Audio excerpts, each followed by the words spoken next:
Just ahead on CTV News, a Virginia Amber Alert ends with a brutal crash in the county. Plus, President Biden and Vice President Harris visit Prince George's. And we're highlighting a local restaurant for Black Business Month. Those stories and more, CTV News starts now.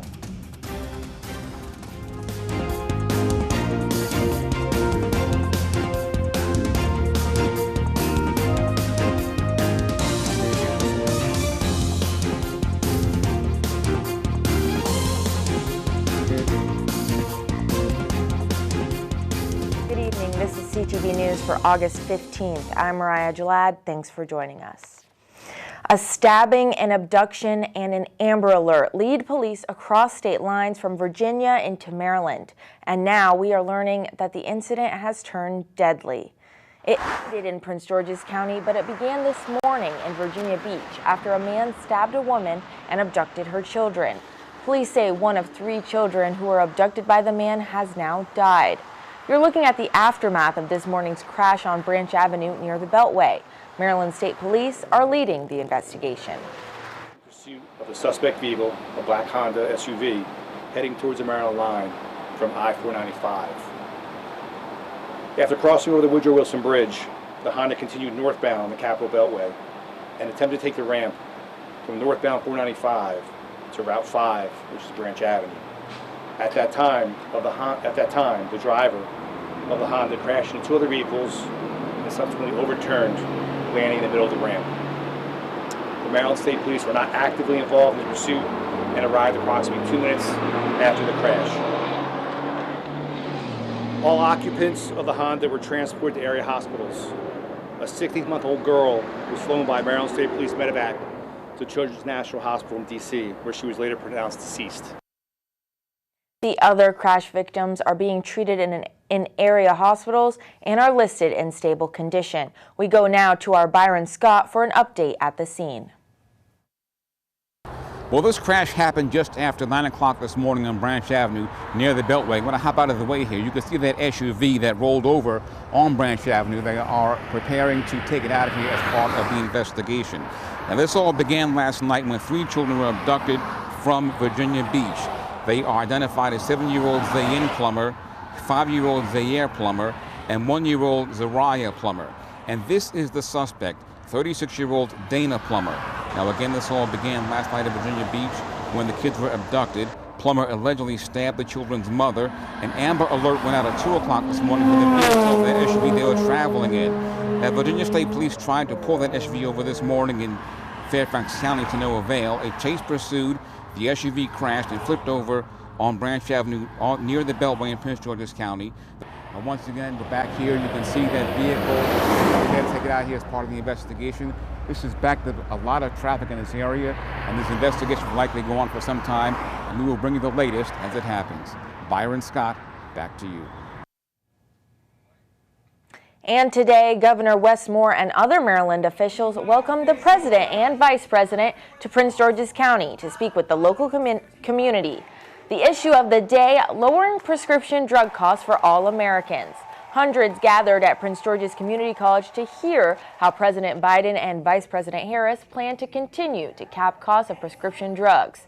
As the Harris Walls campaign continues, the vice president spoke about how she will carry this policy into the next administration if elected in November.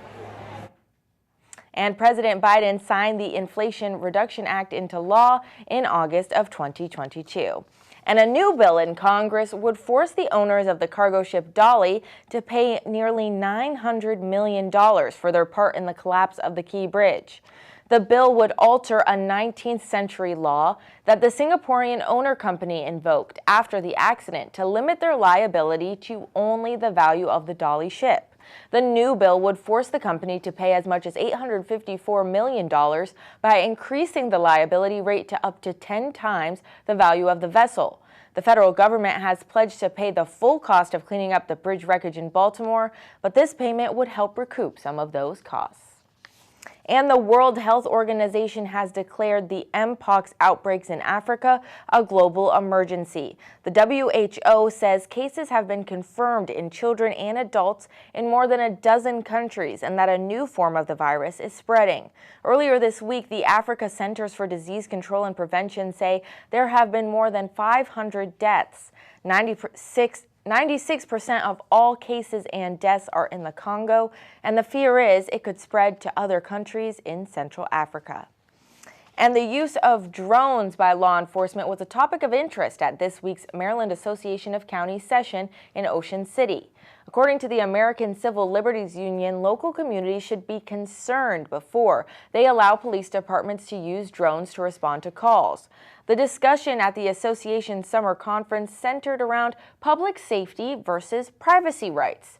Drone supporters say they understand the concerns, but say use of the aerial devices can help departments stretch their resources and improve response times. According to Maryland Matters, lawmakers say the issue of drones could be a topic when the General Assembly convenes in January. And Macy's is about to spark big changes in shopping malls across the country, closing around 150 stores by early 2027. As a longtime mall anchor, each Macy's store spans between 200 and 225,000 square feet. This opens up opportunities for mall owners to repurpose these spaces into smaller retail shops, convert them into apartments, or even redevelop the entire site. We spoke to shoppers about their reaction to the move. Learned about that, and that's not that's sad actually. I was kind of surprised. My mom loves Macy's. I grew up going around to Macy's, but it's kind of not surprising because I know mall culture is dying since like a lot of online retailers are taking over. But it's really sad. Like the newer generation isn't going to be able to experience like going to the mall, hanging out, and like going to all these shops. It's just going to be like all online now. Macy's has left many malls already. According to reports, it closed more than a third of its namesake stores over the last 10 years. And Maryland Attorney General Anthony Brown has joined 22 attorneys general in support of state and federal laws that regulate the sale of guns.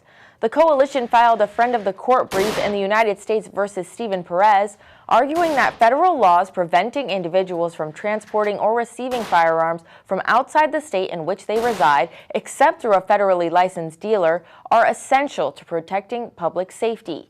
In 2020, Stephen Perez was convicted of illegally buying weapons across state lines from an unlicensed firearms dealer. The coalition argues that federal regulations on the transport of firearms does not infringe on Second Amendment rights.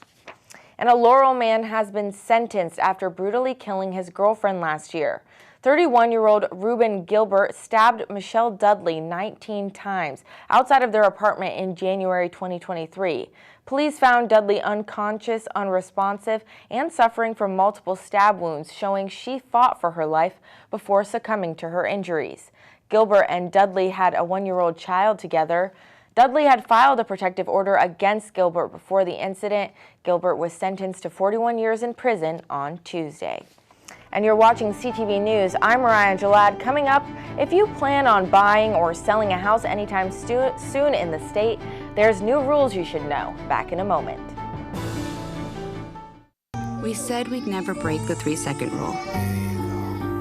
Never do that. And never become a minivan mom. Hey, Chris. As parents, we say never a lot, but never happens.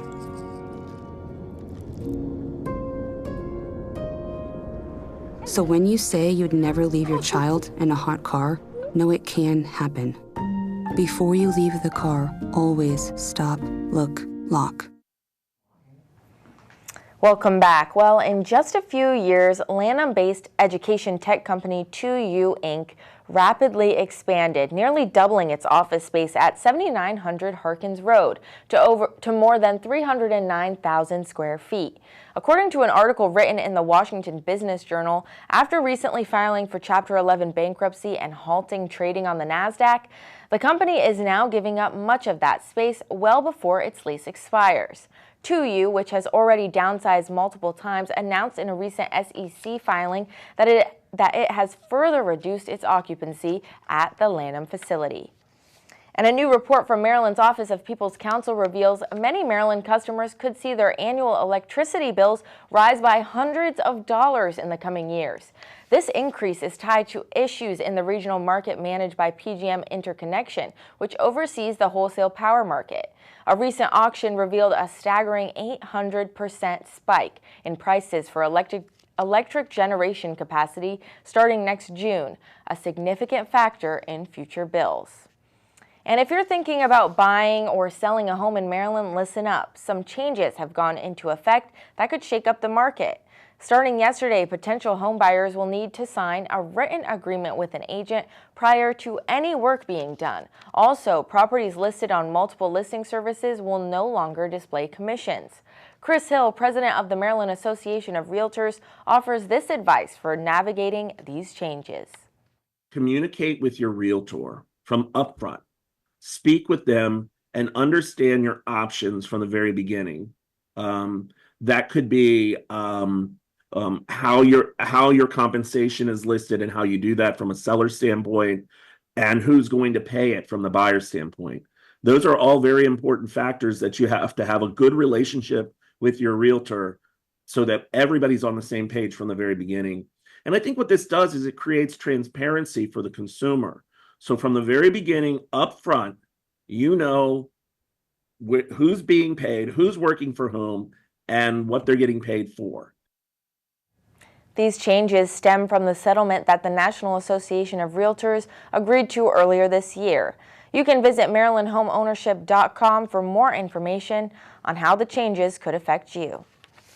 We've been celebrating Black Business Month all August long and hearing from our Prince George's County Black entrepreneurs. Today, I spoke with Tashay and Amir Jones, a local power couple trying to make a difference in the community, one bowl at a time.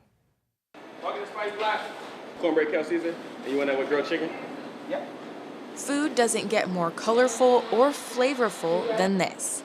Right here in Upper Marlboro, Spiced Black is bringing hearty, healthy food with roots in the African diaspora. We wanted to do something that represented the community. You look at concepts like this in the fast casual space, there's nothing for us. We're like, man, it would be cool if we had a salad place, but with Black flavors, you know, flavors that we were used to growing up on. And she was like, well, why don't we create one? Like in Jess, I'm like, it's not a bad idea. Husband and wife Amir and Tashay Jones opened the restaurant just 6 months ago. It's already become a community favorite. Yeah, he was really excited about it. Good. Thank y'all for coming. Both engineers, they'd never started a business before, let alone open up a restaurant from scratch. I just had faith that we could do it, right? We've shown that we could perform in our corporate roles, right? And we kind of leveraged some of those transferable skills, being able to research, being very process oriented, doing all of our due diligence to make sure that we, chose the right location, that our menu was priced correctly, that we, had an audience that would be receptive to the flavors and the concept. With a clear vision and a great chef, Spiced Black became what it is today. We have jollof rice. We also have jambalaya, which is a Southern American South flavor, sweet potatoes, okra, collard greens, right? When you think about Afro-Latina flavors, we have plantains. We have sofrito, which is a lot of bold vegetables kind of blended into a sauce. And then when you think about the Caribbean, flavors like, again, plantains, flavors like coconut, mango, cashews, things like that. It wasn't easy taking a risk on a new business and supporting a family while still working full-time jobs. The problem as a Black entrepreneur is a lot of times we don't have people that have come before us that can kind of shepherd us and show us the way. We don't have those mentors. And so a lot of stuff we just did on our own, and we learned through trial and error, and experience was the best teacher for us.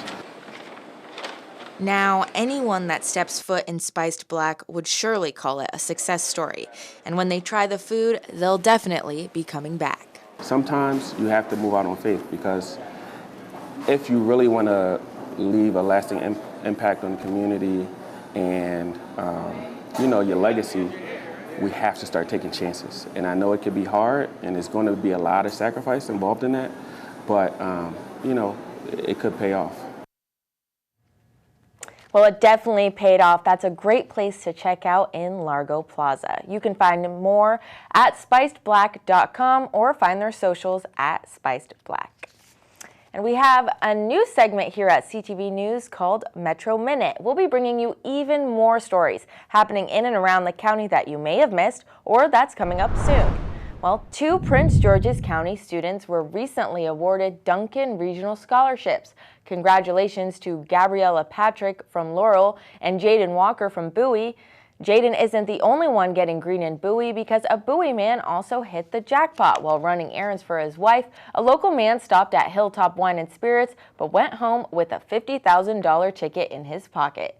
Staying in Bowie, the city will be conducting a mosquito spraying north of Route 50 after 7:30 tonight. Bowie residents are advised to take precaution of the insects by avoiding mosquito-infested areas, wearing bug repellent, and loose-fitted clothing. And as fall starts rolling in, you can now get your flu shot at Walgreens at any store nationwide. Anyone 3 years and older can get the shot by making an appointment on the app, visiting their website, or calling 1-800-WALGREENS. And still to come on CTV News, hackers are working overtime to steal your information and hard-earned money. After the break, we're talking about the latest Social Security breach, and we're joined by cybersecurity expert Dr. Kellip Charles. Don't move. When I first had Jaden, I'd get comments all the time about how happy I must be. I remember thinking there must be something wrong with me because I don't feel all this joy I'm supposed to be feeling. It was hard to admit that, even to my doctor, but she told me it was postpartum depression and that is very treatable. These days, things are feeling right, even if they don't always go that way.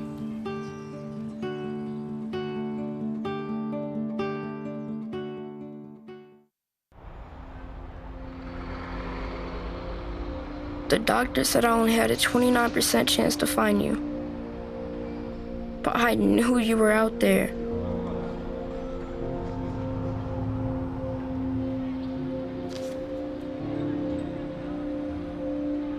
Every night, even when my heart was sad, I wished for you to sign up. I got so sick that I couldn't go to school, but I still made people laugh. But when we matched, it was the best day ever. Dear donor, your blood stem cells saved me from leukemia. Thank you forever and ever and ever. Sincerely, Owen.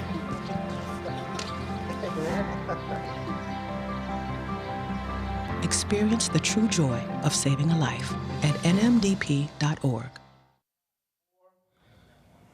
A new lawsuit is claiming the Social Security number of every single American has been compromised. A hacker group called USDOD allegedly stole the personal data in April of this year from a background check company called National Public Data.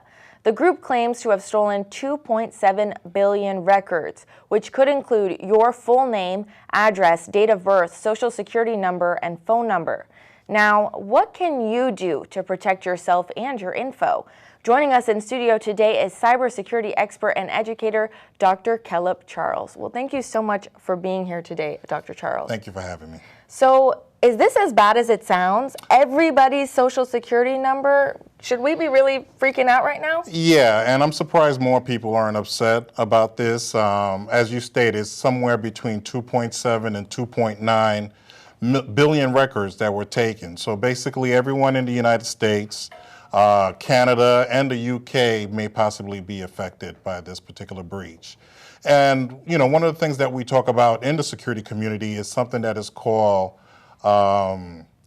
breach fatigue, so to speak, where we're constantly hearing this information, that our information is being taken, our information is probably out there floating already, and you know, and we're not seeing the kind of response that we should see with this type of data breach. What makes this breach more dangerous compared to other ones we might have heard of? It's the type of information, as you stated, not only the email, the name, and the Social Security number and the phone number, but also your parents' name, your mother's maiden name, your sibling's name.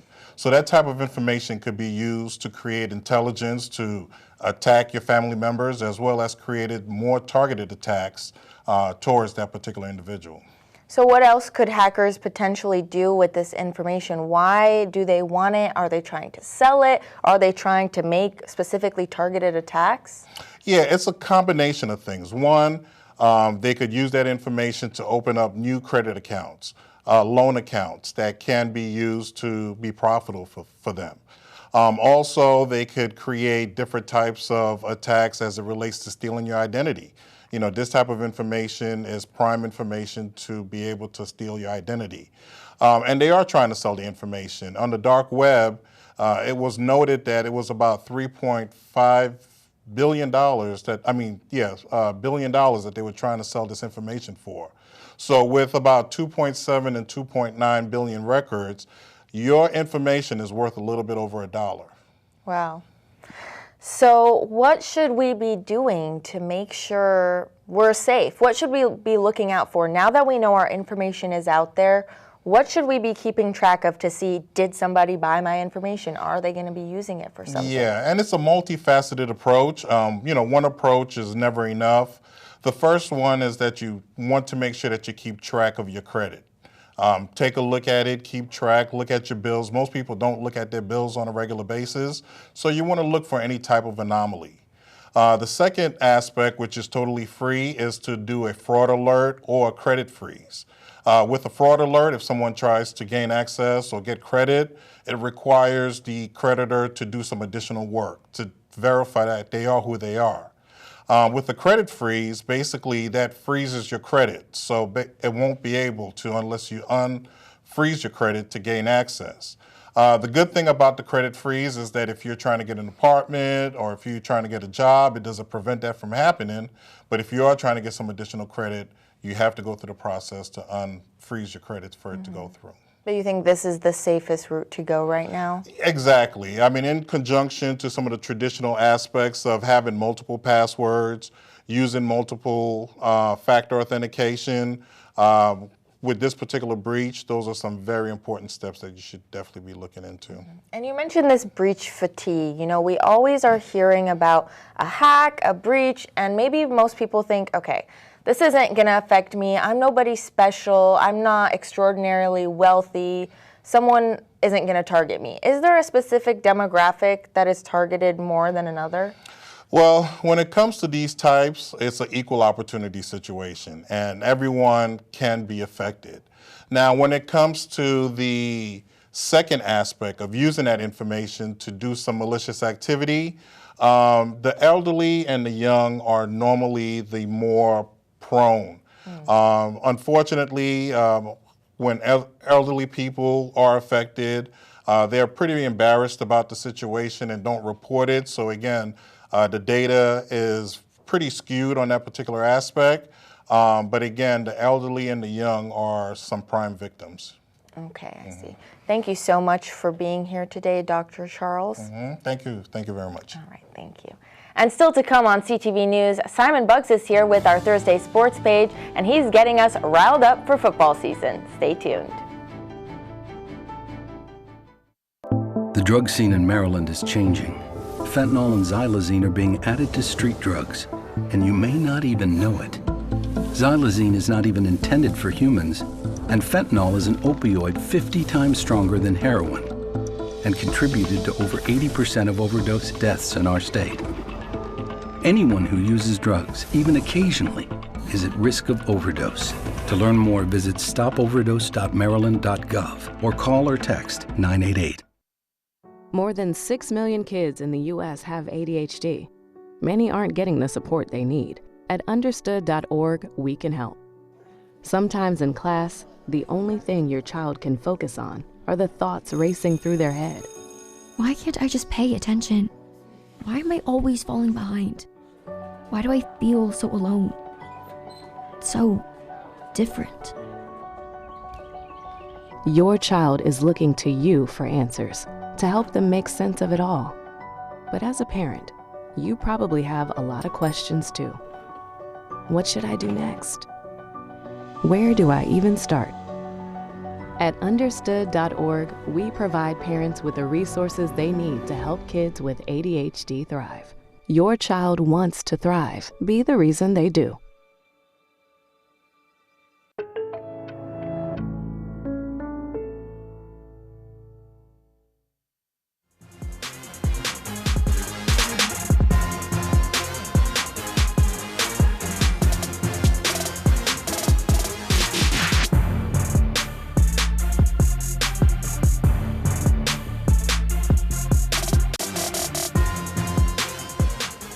Okay, everybody, grab a seat because it's time for your Thursday sports page. We begin with some college football news, as although the amount of talent a team has plays a big role in winning, an underrated aspect that can play a part in a team's success is the culture and standard a team sets.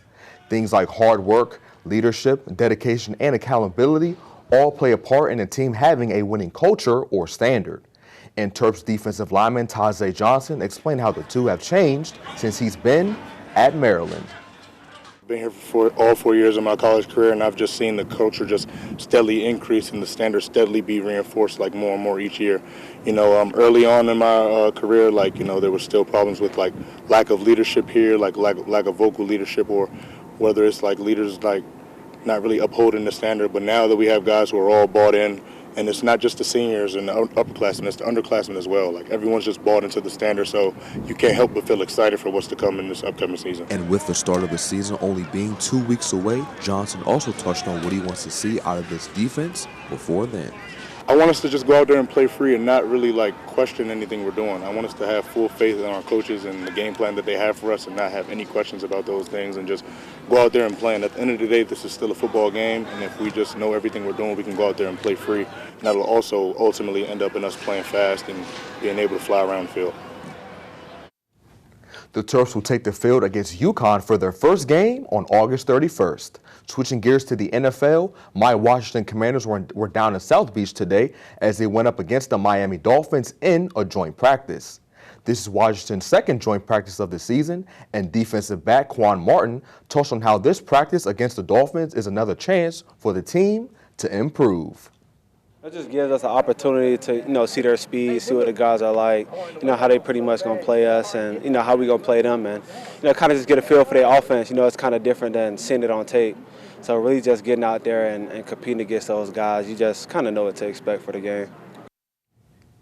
The Commanders will remain in South Beach as they will take the field against the Dolphins for their second preseason game on Saturday. Meantime, another DMV team in the Baltimore Ravens are also gearing up for the 2024 season. The defending AFC North champs still have the same goal in mind as last season, and that is winning a Super Bowl. And one side of the ball that is going to play a big part in them accomplishing that is the offense. Going into the 2024 season, offensive coordinator Todd Monken shared what he wants his squad's identity to be. You want to have an offense that's a nightmare to defend. I think that's what we're all trying to accomplish, right? An offense that you're capable of winning in a variety of ways. If you need to run it to win, you can run it to win. If you need to throw it to win, you can throw it to win. And that's all we're fighting for, to be elite in all of those areas. And then the last part of it is, are you elite in situational football? Short yardage, red zone. Are you not turning it over? You're explosive, 4-minute, all those things that really dictate a game. Baltimore will take the field next versus the Atlanta Falcons on Saturday. And wrapping up sports, the Washington Mystics will be back in action tonight as the team will take the court against the Minnesota Lynx. Tip-off is at 8 o'clock. And that is your Thursday sports page. Thanks so much, Simon. Now let's get a look at our 3-day weather forecast. Tonight we'll have mostly clear skies. Friday, it's going to be mostly sunny with a high of 89, but light showers are expected Friday night. Saturday, we're looking at a high of 87, and we have a 50% chance of rain. Sunday, we'll be in the mid-80s and have a 70% chance of rain. And now for a look at our community calendar, the city of Bowie is hosting a back-to-school bash this Saturday. Enjoy free family demonstrations, food, carnival games, moon bounces, and community resources. The back-to-school bash takes place in the Bowie Gymnasium from 10 to 1 p.m. For more information, contact 301-809-2384. And that wraps up CTV News for now. Join us tomorrow for more news that matters to you. Good night. Good night, everybody.